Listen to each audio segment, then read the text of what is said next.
ይህ አባዜ ልዩ ነው። ጤና ይስጥልን አድማጮቻችን፣ በመላው ዓለም የምትገኙ እንዳላችሁበት ሀገር ሰዓት አቆጣጠር ሰላምታችሁ ይድረሳችሁ።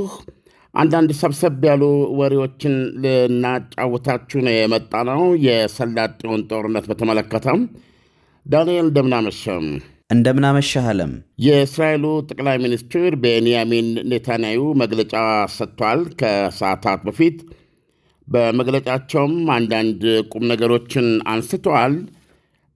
ዞሮ ዞሮ ግን በዋነኛነት የቀረበላቸው ጥያቄ ወይም ደግሞ ብዙዎች ለማወቅ የሚፈልጉት ይህ ጦርነት መቼና እንዴት ይቆማል የሚለው ነበረ። እሳቸው ብዙዎቻችሁ ወይም ብዙዎች ከሚጠብቁት በበለጠ ፍጥነት ይቆማል የሚል ምላሽ ሰጥተዋል። የዚህ ጦርነትን ዓላማም በእስራኤል በኩል ያለውን አስገንዝበዋል። የኒውክሌርና የሚሳኤል ስጋቱ ሙሉ በሙሉ መወገድ ብለዋል። ይህ ማለት እንግዲህ ኢራን ምንም አይነት የኒውክሌር አገልግሎት ተጠቃሚ እንዳትሆን ማለት ነው። ወደ የጦር መሳሪያው ብቻ ሳይሆን በአጠቃላይ ዩራኒየም ወይም ማበልጸግ የሚባል ነገር እንዳታደርግ ነበረ የድርድሩም ዓላማ። ስለዚህ የጦርነቱ ፍጻሜም ይህንን አቅሟን ሙሉ በሙሉ ማሳጣት ነው። የሚሳኤል አቅሟንም እንደዚሁ ማሳጣትና በእነዚህ በሁለቱ በኩል የነበሩ ስጋቶችን ማስወገድ ነው ብለዋል። ሶስተኛው የኢራን ሕዝብ ነፃነቱን ለመቀዳጀት እንዲነሳ ወይም ነፃነቱን እንዲጨብጥ ማነሳሳት ነው ብለዋል። ይህም በተመለከተ ውሳኔው የሕዝቡ ነው፣ ፈረስ ያደርሳል እንጂ አይዋጋም እንዲሉ። ይሁንና ከሕዝቡ በኩል እንደዚህ አይነት እንቅስቃሴዎች ካሉ ሊያብራሩ ፈቃደኛ ያሉት፣ ነገር ግን በእግረኛም በእግርም በመግባት በኢራን ግዛት ውስጥ በመንቀሳቀስም እገዛዎችን ማድረግ እንደሚቻል ተናግረዋል። ሌላ የመለሱት ጥያቄ እንደምታውቀው ትናንትና ይሄ የኢራንን ደቡብ ፓርስ የሚባለውን የተፈጥሮ ጋዝ ማምረቻ ተቋም ውስጥ አንድ ነዳጅ ጋዝ ማጣሪያን መታለች እስራኤል እና ያም ከፍተኛ እሳት ያስነሳ ነበረ። ኢራን ከሱ ጥቃት በኋላ በሰላጤው ሀገሮች ላይ በቀል እንደምትወስድ ገልጻ ያንን በቀል ወስዳለች። በተባበሩት አረብ ኤምሬት ተመክቷል ጥቃቷ፣ በሳውዲ አረቢያም እንደዚህ። ይሁንና ኳታር ላይ ግን ዋናውንና ግዙፉን ለዓለም ባሉ አቅርቦትም የሚታወቀውን ራስ ላፋን የኤነርጂ ኩባንያን መታለች እና ምቱም ቀጥታ የሚሳኤል ዎር ሄዱ ሊያርፍ የቻለበት ስለነበረ ኳታሮች ጉዳቱን በወቅቱ ዳንኤል አንተም እንደምታስታውሰው ዜና ላይ ሲግኒፊካንት ሲሉ ነው የገለጹት። አበይት የሚባል ጉዳት ነው የደረሰው ይላል። ይገርማል። እዚህ ላይ ትንሽ ብናወራ ደስ ይለኛል ዳንኤል። የጉዳቱን መጠን ብነግርህ ለማመን ያስቸግርሃል። ኳታሮች እንደሚሉት ይህ ራስ ላፋን የሚባለው የነዳጅ ማምረቻ ኮምፕሌክስ በጣም ግዙፍ ነው። በኢራን ጥቃት የተነሳ 17 በመቶ አቅሙን አጥቷል ነው ያሉት። በካፓሲቲው አለ አይደለም፣ ሊያመርት የሚችለው ወደ ፈሳሽ ቀይሮ ነው። ልብ አድርግ እንግዲህ የጋዙን የተፈጥሮን ጋዝ ወደ ፈሳሽ መቀየሪያም ነው እና በዚህ መንገድ ነው በተለይ አውሮፓን ወደ ኤዥያ በብዙ ቦታ ላይ የሚዳረስ ነው። 17 በመቶ አቅሙን ያሳጣ ጥቃት ነው የተፈጸመባቸው። እንግዲህ አንደኛ ይሄ ቀጥታ ያረፈባቸው ነው። የሚገርም ነገር ይሄንን የደረሰውን ጉዳት መልሶ እንደነበር ለማድረግ በጊዜ ደረጃ ዓመታት ይፈጃል ዳንኤል፣ ዓመታት ይወስዳል። በገንዘብ ደግሞ $26 ቢሊዮን ተመልክት። ይህ ጦርነት ምን ያህል ኤክስፐንሲቭ የሆነ ምን ያህል ውድ ጦርነት እንደሆነ ተመልከት። አንደኛ የዛ የሰላጤው አካባቢ የቱሪዝምና የአየር ትራንስፖርት አገልግሎቱ ተመቷል። ስለዚህም በቀን $600 ሚሊዮን እያጡ የሚገኙበት ነው። ሁለተኛ ሳውዲ አረቢያ፣ የራሳቸው የተባበሩት አረብ ኤምሬት፣ እነ ኢራቅ፣ እነ ኩዌት እነዚህ ነዳጅ የሚያስተላልፉበት የሆርሙዝ ሰርጥ ለወትሮ በወር 3000 ነዳጅ የጫኑ ግዙፍ መርከቦች የሚተላለፉበት ወይም 20 በመቶ የዓለም የነዳጅና የተፈጥሮ ጋዝ የሚተላለፍበት ወይም 20 ሚሊዮን በርሜል የነዳጅና የተፈጥሮ ጋዝ በየቀኑ የሚተላለፍበት የደም ስር በመዘጋቱ የተነሳ እነዚህ ሀገሮች ለገበያ የሚያቀርቡት በጣም የተወሰነ እየሆነ ነው ማለት ነው። ስለዚህ ክምችት ላይ ብቻ ሳይሆን ምርታቸውም ላይ ተጽዕኖ የሚያሳድር ስለሆነ ያለው ክምችትን ማስቀመጫ ስለሚያጡ የማምረቻ ነዳጅ ጉድጓዶችን ለተወሰነ ጊዜ የመዝጋት ሁኔታ ውስጥ ሊገቡ ይችላሉ የሚል ትንተና ነው ያለው። በዚህ የተነሳ የነዳጅ ዋጋ በዓለም ላይ እየጨመረ ሄዷል። አሁን $115 በላይ ደርሷል።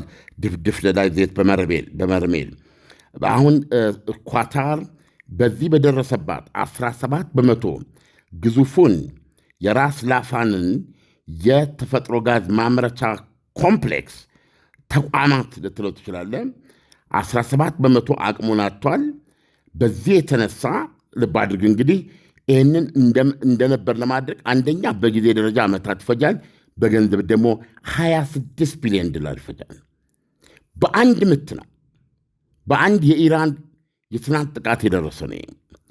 ስለዚህ በጣም የሚገርም ነው እና በዚህ የተነሳ ኮንትራት ያላቸው የነዳጅ የተፈጥሮ ጋዝ አቅርቦት ከኳታር ጋር የተፈራረሙ ሀገሮች ጣሊያንን ጨምሮ ትልልቅ ሀገሮች 17 በመቶ ካፓሲቲውን የማምረት አቅሙን ስላጣ ለሁሉም ሀገሮች አስቀድሞ በገባው ኮንትራት መሰረት አገልግሎት ማቅረብ እንደማይችል በመግለጽ እንደ ጣሊያን ላሉ ሀገሮች 3-4 የሚሆኑ ሀገሮች በኮንትራቱ መሰረት ያለውን አቅርቦት በአደጋው ምክንያት ከቁጥጥር ውጭ በሆነ ምክንያት በደረሰው በኢራን ጥቃት የተነሳ ሊያቀርብ እንደማይችል የመግለጽ ያለበት ሁኔታ ላይ እንዳለ ነው ያነበብኩት።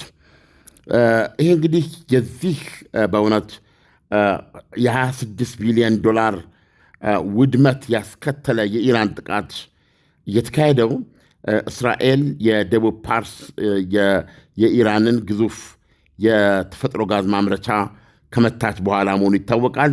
ስለዚህ እዛም የደረሰውን ጉዳት በትይዩ ማነጻጸር ይቻላል። በቢሊዮኖች የሚቆጠር ጉዳት ነው የደረሰው። ይህም በተመለከተ የእስራኤሉ ጠቅላይ ሚኒስትር ቤንያሚን ኔታንያሁ ሀገራቸው ያንን እርምጃ የወሰደችው በራሷ ተነሳሽነት ብቻ እንደሆነ ገልጸዋል። ምክንያቱም ዶናልድ ትራምፕ የማቀው ነገር የለም ብለዋል። ያንን ቦታ እስራኤል እንደመታችው የማቀው ነገር የለም ብለዋል። የጠቅላይ ሚኒስትሩ የሚያረጋገጡት አዎ ይህንን እስራኤል ነች በራሷ ውሳኔ ይህን ያደረገችው ብለዋል።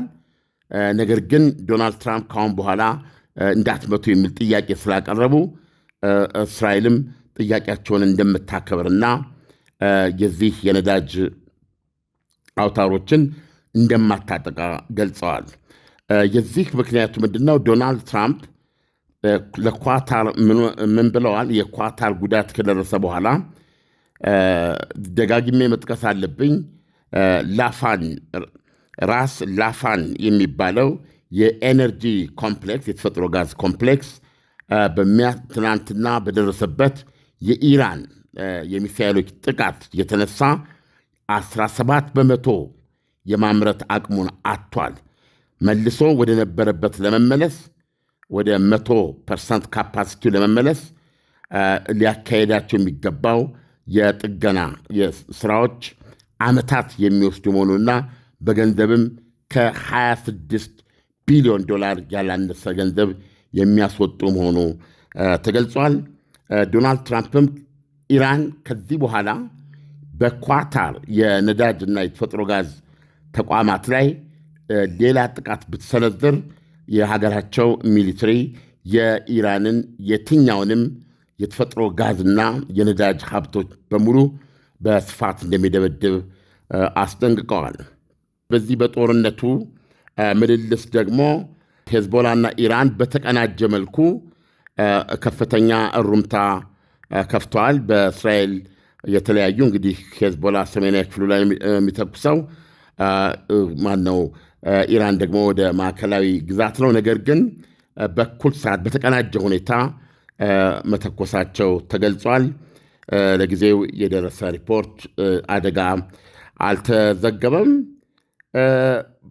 በዛሬው ዕለት ከተካሄዱ ድብደባዎች አንዱ የስብርባሪ ወይም ፍንጥርጣሪ ሃይፋ የሚገኘውን የእስራኤልን የነዳጅ አንድ የነዳጅ ማጣሪያ መትቶታል ፍንጥርጣሪው። ነገር ግን የደረሰው ጉዳት ይህን ያህል ከባድ እንዳልሆነ እስራኤል ገልጻለች። ዳንኤል የምስራች ለመርካቶ ነጋዴዎች በሙሉ የንግድ ሱቆችን ከ3.4 ሚሊዮን ሙሉ ክፍያ ጀምሮ በታላቋ የንግድ ማዕከል መርካቶ ተክለ ሃይማኖት ላይ ከ14 ካሬ ጀምሮ በተለያዩ የካሬ አማራጮች ይዘንላችሁ መጥተናል። ሲፈልጉ ነግደው የሚያተርፉበት አሊያም ደግሞ በጥሩ ዋጋ የሚያከራዩትን የንግድ ሱቆችን ከ30% ቅድመ ክፍያ ጀምሮ በአንድ ዓመት ጊዜ ብቻ ልናስረክባችሁ ዝግጅታችንን ጨርሰናል። ምን ይሄ ብቻ! ንግዶን የሚያለማምዱበትን ጊዜያዊ ሱቆችን ለ30 ደንበኞች ብቻ አዘጋጅተናል። እኛ ጋር የንግድ ሱቅ ሲገዙ ለተጨማሪ የጋራ መገልገያ ክፍያዎችን አንጠይቅዎትም። ለመኖሪያ ቤት ፈላጊዎችም ፒያሳ አራዳ ፓርክ ፊት ለፊት ከ3.6 ሚሊዮን ብር ሙሉ ክፍያ ጀምሮ ይዘንላችሁ መጥተናል። ለበለጠ መረጃና ለሳይት ጉብኝት ከስር ባለው ስልክ ቁጥር ይደውሉልን። ዓለም አሜሪካ ኢራን ላይ ለምታደርገው ጦርነት ዶናልድ ትራምፕ ለጦርነቱ የ200 ቢሊዮን ዶላር የገንዘብ ድጋፍ እንዲደረግ ኮንግረሱን ጠይቀዋል። በሌላ በኩል ደግሞ ትራምፕ ጦርነቱን በቅርቡ እንደሚያበቃ ተናግረው ነበርና ስለዚህ ይህ ጦርነት ገና ወደፊት ለቀናት ወይም ለሳምንታት እንደሚቀጥል እርግጠኛ መሆን ይቻላል ማለት ነው? ይቻላል፣ እርግጠኛ መሆን ይቻላል። ለምሳሌ ጠቅላይ ሚኒስትር ቤንያሚን ኔታንያሁ ይህ ጥያቄ ቀርቦላቸዋል። መልሱ ሊሆንም ላይሆንም ይችላል ነው። አሁን ምንድነው? ለምሳሌ ምን ብለዋል? መሪውን አላውቅም ብለዋል። በአሁኑ ሰዓት ኢራንን የሚመራውን ሰው አላውቅም ብለዋል። የሚታወቁት በሙሉ አልቀዋል። ወይም የዶናልድ ትራምፕን አገላለጽ ለመጠቀም ብንሄድ ዋናዎቹ ብቻ ሳይሆን ዋናዎቹን ካስወገድም በኋላ በእነሱ ቦታ ሊተኩ ይችላሉ ብለን የያዝናቸው ዝቅተኛ ብለን የያዝናቸው የሉም ብለዋል። እነሱ ራሳቸው ተገለዋል። እና ከዛ በኋላ እንግዲህ እንደምታውቀው አሊ ላርጂያኒ ኦልሞስት በመንፈሳዊ መሪ አሊ ካሚኒ ቦታ የሚቆጠሩ ነበሩ። እሳቸውና በተለይ የዚህ የስለላ ሚኒስትሩ ካቲብ እንዲሁም ደግሞ የሚሊሻ ይሄ የጸረ ሽብር ወይም ደግሞ ጸረ የተቃውሞ እንቅስቃሴን ሚሊሻ የዚህ አገር ሚሊሻ ቡድን አዛዥ የነበሩት ሁሴይን፣ እነዚህን ሶስት ትልልቅ ባለስልጣኖች እስራኤል ገላለች። እና አሁን እስራኤል ቤዚካሊ ያለችው ይህች ሀገር ወይም ደግሞ ኢራን በማን እየተመራች እንደሆነ አናውቅም ያሉት። በእርግጥ በአሊ ካሚኒ ምትክ የኢራን እስላማዊ ሪፐብሊክ ሶስተኛው አያቶላ በመሆን የአሊ ካሚኒ ልጅ ሞስታጃብ ካሚኒ መመረጡ ይታወሳል። ይሁንና ብዙ ወሬዎች ናቸው የሚወሩት በከፍተኛ ባለስልጣኖች ጭምር። እግሩ ተሰብሯል ወይም የእግሩ አጥንት ተሰብሯል። ፊቱ ላይ የመቁሰል አደጋ ደርሶበታል። አንዳንዶቹ ደግሞ ራሽያን ሀገር ምንድን ነው የሚባለው የተለያዩ ነገሮች ነው የሚገልጹት። ዳንኤል፣ አንድ ግልጽ የሆነው ነገር ግን እስካሁን ድረስ ለኢራናውያን በተለይ ከተመረጠ ጊዜ ጀምሮ በዓይናቸው አላዩትም፣ በጆሯቸው አልሰሙትም። ምንም እንኳ በሱ ስም ከአንዴም ሁለት መግለጫዎች የወጡ መሆናቸው ቢታወቅም እና እሱ እያለ ከሱ በላይ ቃላቸው የሚደመጥ በራሳቸውም ለዚህ ቦታ ለዚህ ሹመት የበቁት በመንፈሳዊ መሪው ቀጥተኛ ምርጫ መሆኑ የሚነገርላቸው ላርጂያኒ በጣም ሁሉ ነገር አስተሳስረው መምራት የቻሉ ሰው ነበሩ። ከሳቸው መገደል በኋላ የእስራኤል ጠቅላይ ሚኒስትር ቤንያሚን ኔታንያሁ ለጊዜው እስራኤልን ማንኛው ሰው እንደሚመራት ኢራንን አላወቅንም ነው ያሉት። ዳንኤል ዓለም ኢራን ከዚህ በኋላ የኳታርን የኢነርጂ መሰረተ ልማት ላይ ያነጣጠረ ጥቃት እንደማትፈጽም በምን እርግጠኛ መሆን ይቻላል? እንደገና ደግሞ ኢራን የትራምፕን ማስጠንቀቂያ አልፈው የኳታር የኢነርጂ መሰረተ ልማት ላይ ያነጣጠረ ጥቃት ብትፈጽም ጦርነቱን በተመለከተ ምን አይነት አቅጣጫ ሊይዝ ይችላል? ዶናልድ ትራምፕ የሰጡት ማስጠንቀቂያ በተግባር ካዋሉት በጣም ደምሳሽ ነው። ምክንያቱም እንደምታውቀው የነዳጅ መሸጫ 90% ኢራን ነዳጇን ለዓለም ገበያ የምታቀርብበት የክምችት እና የስርጭት ቦታ ካርግ ደሴት ነው እና የካርግ ደሴት ላይ ያሉ ሁሉንም አይነት ወታደራዊ መከላከያዎችን በከፍተኛ ድብደባ በማድረግ አስወግደው ይሄ ያልኩ የነዳጅ ዘይት ኢንፍራስትራክቸር መሰረተ ልማት ተዘርግቶ ነው የሚገኘው። ስለዚህ ራሷ እስራኤል ደግሞ የመታችው የደቡብ ፓርስ ያልነው የተፈጥሮ ሀብት የተፈጥሮ ጋዝ ማውጫ ተቋማት ከዓለማችን እጅግ ግዙፍ ከሚባሉት ውስጥ አንዱ ነው። የሀገሪቱ አጠቃላይ 75% የተፈጥሮ ጋዝ ሀብት ምንጭ ነው እዛ።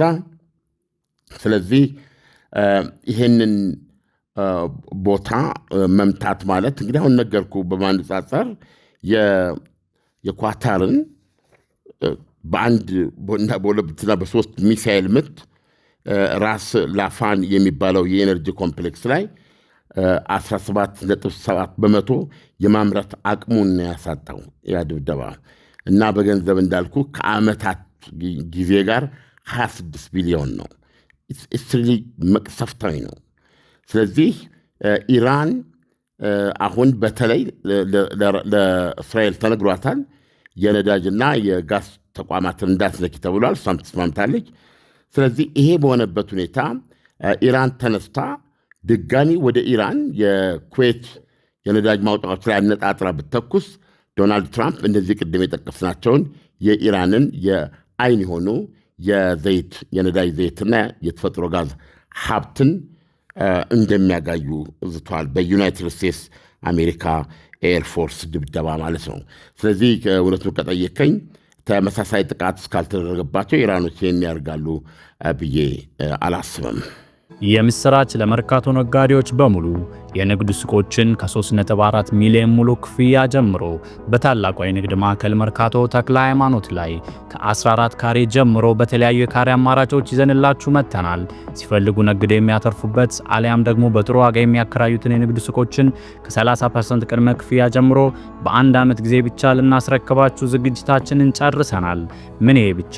ንግዶን የሚያለማምዱበትን ጊዜያዊ ሱቆችን ለ30 ደንበኞች ብቻ አዘጋጅተናል። እኛ ጋር የንግድ ሱቅ ሲገዙ ለተጨማሪ የጋራ መገልገያ ክፍያዎችን አንጠይቅዎትም። ለመኖሪያ ቤት ፈላጊዎችም ፒያሳ አራዳ ፓርክ ፊት ለፊት ከ3.6 ሚሊዮን ብር ሙሉ ክፍያ ጀምሮ ይዘንላችሁ መጥተናል። ለበለጠ መረጃና ለሳይት ጉብኝት ከስር ባለው ስልክ ቁጥር ይደውሉልን። ዓለም የሆርሙዝ ሰርጥ የመከፈቱ ጉዳይ ጦርነቱ ካልተጠናቀቀ በስተቀር ምንም ተስፋ የለውም ማለት ይቻላል። አንዳንድ ነገር ለማስተባበር ይሞከራል። እውነቱን ለመናገር ዳንኤል፣ አሁን ለምሳሌ ለአውሮፓውያኑ ጥሪ ቀርበዋል። በኔቶ ስም ምንድነው የጦር መርከቦች ግሩፕ ተደራጅቶ እንደ ጃፓን ያሉ ሀገሮች የአሜሪካ ወዳጅ ሀገር የሆኑ እንደ ደቡብ ኮሪያ ያሉም ታክለውበት ይሄ የነዳጅ ጫኝ መርከቦችን እያጀቡ ለማሳለፍ ነው ሆርሙዝ ሰርጥንና በዚህ ደረጃ ራሳቸው ዶናልድ ትራምፕ እንዳመኑት በጀ ወይም እሺ እያላቸው አይደሉም። እሳቸው በፈለጉት ሁኔታ ቀና ሆኖ ለዛ የቀረበ ስለሌለ ትልቅ ሀፍረት ነው የሆነባቸው። እሱንም እንግዲህ ከዚህ ቀደም እንዳሉት አሜሪካ አትረሳም የሚል ነገር ገልጸዋል። አሜሪካ እናንተ ክፉ ዘመን ላይ በነበረበት ጊዜ ሳትሰስት በሙሉ ኃይሏ እናንተን ጠብቃለች። አሁን እናንተ ይህን አድርጋችኋል፣ አንፈልጋችሁም የሚል ነው። በነገራችን ላይ በዚህ ጦርነት የእስራኤሉ ጠቅላይ ሚኒስትር ቤንያሚን ኔታንያሁ የገለጹት አንዱ ነገር ይህን ጦርነት አሜሪካ መዋጋቷን በጣም አስፈላጊ እንደሆነና ጦርነት ውስጥ እንድትገባ እስራኤል ፈጽሞ አሜሪካን እንዳልጎተተችና ማንም ሰው ሊያገናዝብ እንደሚገባው ዶናልድ ትራምፕ ምን ማድረግ እንዳለባቸው የሚነገራቸው ሰው ናቸው ወይ? ይህን ነው ማድረግ ያለቦት፣ ይህን ማድረግ ያለቦት ተብሎ ሊነገራቸው የሚችል ሰው ናቸው ወይ በማለት በጥያቄ መልኩ አቅርበዋል። በዚህ ጦርነት ፍጻሜ ምናልባት እስራኤል የአካባቢው ብቻ ሳይሆን የዓለም አንድ ሱፐር ፓወር ሆና እንደምትወጣ ኔታንያሁ ገልጸዋል። ዳንኤል፣ በዚህ አጋጣሚ ይህን ጦርነት ለማሸነፍ ዶናልድ ትራምፕ በጀት ያስፈልጋቸዋል። እስካሁን ከ12 ቢሊዮን ዶላር በላይ ወጪ ተደርጓል። ስለዚህ በአጠቃላይ ወደ 200 ቢሊዮን ዶላር እንደሚያስፈልገው ገልጸው ፔንታጎን ይህንን ገንዘብ እንዲመደብለት በሂደቱን ጀምረዋል። ይሳካል ተብሎ ነው የሚጠበቀው። ምናልባት ሴኔት ላይ ችግር ሊገጥመው ቢኖር እንኳ ሴኔት ላይ ነው የሚል ነገር አለ። ግን የጠየቁት 200 ቢሊዮን ዶላር ነው። ኦልሬዲ ይህን ጦርነት አሜሪካ ስለገባችበት በዚህ ሁኔታ የግድ ይህንን ገንዘብ ያገኛሉ ብሎ መጠበቅ የሚቻል ይመስለኛል። በተረፈ ዳንኤል አሁንም የኢራንን የመጨረሻው ግብ በዚህ ጦርነት አገዛዙ ይወድቃል በሚል ላይ ነው። ኔታንያሁ ሊወድቅም ላይወድቅም ይችላል በሚለው ላይ ነው አጽንኦት ሰጥተው የተናገሩት። ስለዚህ በሁለቱ መካከል ተኩስ ለማቆም የሚያስችሉ ሁኔታዎች እንደሌሉ ደግሞ በግልጽ አሳይተዋል። ለምሳሌ ኔታንያሁ ያሉትን ሰምተሃል። የኒውክሌር ስጋት ይወገዳል፣ የሚሳኤል ስጋት ይወገዳል ብለዋል። ኢራን ደግሞ ማንኛውንም ድርድር ለማድረግና ይሄ ጦርነት እንዲቆም ከተፈለገ ጦርነቱን ማቆም የምችለው እኔ ነኝ። ስለዚህ እኔ ደግሞ ላቆም የምችለው የኢራን ህጋዊ መብቶች የዚህ የሺያዊ የተጋትሮ ተራዳ ጋር ግንኙነቷን መቀጠልና እገዛ ማድረግ መብቷ እንደሆነ የሚሳኤል ምርቷ አይነቱ፣ ደረጃው፣ ጥራቱን የሚመታበትን ርቀት በተመለከተ እንደማትደራደር ዋነኛ ራስ መጠበቂዋ እንደሆነ፣ በሦስተኛ ደረጃ አሜሪካና እስራኤል ለከፈቱባት ጦርነት ለደረሰባት ጉዳት ካሳ እንዲሰጧት፣ በአራተኛ ደረጃ ሁለቱ ሀያላን ሀገሮች ከዚህ በኋላ በምንም ሁኔታ የኢራን እስላማዊ ሪፐብሊክ ላይ ወታደራዊ ጥቃት መሰል ጥቃት አናካሄድም የሚል ዋስትና ማግኘት እፈልጋለሁ ነው ያለችው። ይሄ እነዚህ ሁኔታዎች በሌሉበት የሆርሙዝ ሰርጥን አንቄ ይዛለሁ፣ ነገር ግን ሌሎች ሀገራትን በተለይ ነዳጅ በቻይና ገንዘብ ለሚገበያዩ ሀገራት እና እሷ ለምትመርጣቸው ሌሎች ሀገራት በሩ ክፍት ነው ብላለች። ሆርሙዝ ሰርጥ በዚች በሆርሙዝ ሰርጥ በኩል የማያልፉት አሜሪካና ኢራን እና የነዚህ ሁለት ሀገሮች ጋሻ ጃግሬዎች ብቻ ናቸው በማለት ኢራኖች አንቀው ነው የያዙት። ሁኔታው እዚህ ላይ ነው ያለው። ዳንኤል ዓለም ኔታንያሁ ኢራን ከአሁን በኋላ ዩራኒየም ማበልጸግም ሆነ የባለስቲክ ሚሳይሎችን ማምረት እንደማትችል ሲናገሩ ከምን አንጻር እንደሆነ ብትነግረን። ጦርነቱ ሊቆም የሚችለው አሁን አክቹዋሊ የጦርነቱ በየጊዜው ድብደባ ያደርጋሉ። የድብደባው ዓላማ የሚሳይል ማምረቻዎችን በግልጽ የሚታወቁትን ማውደም፣ በየጊዜው በቅኝት ላይ በተመረኮዘ በመረጃ ላይ በተመረኮዘ ሁኔታ ነው ድብደባ የሚያደርጉት። ከዚህ በፊት ያልታወቁ ማምረቻዎች ካሉ እነሱ ፈልጎ አግኝቶ ማውደም። እነዚህ ማምረቻዎች ደግሞ አንዳንዶቹ ከመሬት በታች ሊሆኑ ይችላሉ። ከመሬት በታች የሆኑትም እንደዚሁ ማውደም። ከዛ ምርቱ ደግሞ ከወጣ በኋላ ማከማቻ የሚባል ነገር አለ። የሚከማችበት ቦታ አለ፣ እሱን ማውደም። እንደገና ደግሞ መተኮሻዎች አሉ። እንደዚህም ተንቀሳቃሽ መተኮሻዎች አሏቸው። እነዚህ መተኮሻዎች ከመሬት በላይና ከመሬት በታች የሚቀመጡ ናቸው። እነዚሁንም በየጊዜው እየደበደቡ ነው ያሉት። በአሃዝ ደረጃ እንደሚገለጸው ከሆነ ከግማሽ በላይ ያወድሙት መሆኑ ነው የሚታየው። ስለዚህ ጦርነቱ ግቡን እስኪመታ ይቀጥላል ብለዋል የእስራኤሉ ጠቅላይ ሚኒስትር። የኢራንን የሚሳኤል ምርትና ተኩስ ሊያቆሙት ይችላሉ ወይ የሚለው ጥያቄ እንግዲህ የሚታይ ነው። እነዚህን እርምጃዎች በመውሰድ በተግባር የሚሳኤል ማምረቻዎቿንና መተኮሻዎቿን እና ክምችቷን ሙሉ በሙሉ በማጥፋት የኒውክሌር ስጋት እናስወግዳለን የሚል ነው። በዚህ ግን ሊወገድ አይችልም ዳንኤል። ምክንያቱም ተመልሰው ማንሰራራት እስከቻሉና ወደ ስልጣን እስከተመለሱ ምንጊዜም እውቀቱ በእጃቸው ነው። መልሰው የፈረሰውን ፋብሪካ ይገነባሉ፣ ወደ ምርታቸው ይገባሉ ማለት ነው። ስለዚህ የመጨረሻ ድሉ አንዳንድ ጊዜ አሜሪካና እስራኤል በሙሉ አፋቸው ለመናገር የሚቸግራቸው አንዱ ነገር ዓላማው የዚህ ጦርነት ዓላማ የኢራንን አገዛዝ መጣለሁ 47 ዓመት የቆየውን የኢራን እስላማዊ ሪፐብሊክ መጣል ነው፣ ማንኮታኮት ነው። በምትኩ ሌላ ለአሜሪካ ወይም ለምዕራባውያን ወዳጅ ሆነ ፍሬንድሊ ሆነ ወይም ሌሎቹን የሰላጤ ሀገሮች የሚመስል መንግስት ወይም መመስረት ነው የሚፈልጉት። ነገር ግን ዓላማችን ይህ ብቻ ነው ብለው በፊት ለፊት የማይናገሩበት ምክንያት በዚህ ጦርነት ውስጥ የኢራን አገዛዝ ላይወድቅ የሚችልበት ፖሲቢሊቲም ስላለ ነው ዳንኤል። ስለዚህ በዚህ ላይ እርግጠኞች አይደሉም። ራሳቸው ዶናልድ ትራምፕም ሲናገሩ ሊፈርስም ላይፈርስም ይችላል፣ እስራኤልም ይህን ነገር ደግመዋለች እና ትልቁ ነገር አገዛዙ አሁን ባለው ሁኔታ ውጊያውን በአሁን በምናየው ሁኔታ የመቀጠልና ያለ መፍረክረክ ወይም ደግሞ ያለ መጥፋት እድል እንዳለው ራሳቸውም አንዳንዴ ይናገራሉ። ስለዚህ እውነቱን ለመናገር የዚህ ስጋት ሊወገድ የሚችለው የአገዛዙ ከነ ርዕዮተ ዓለሙ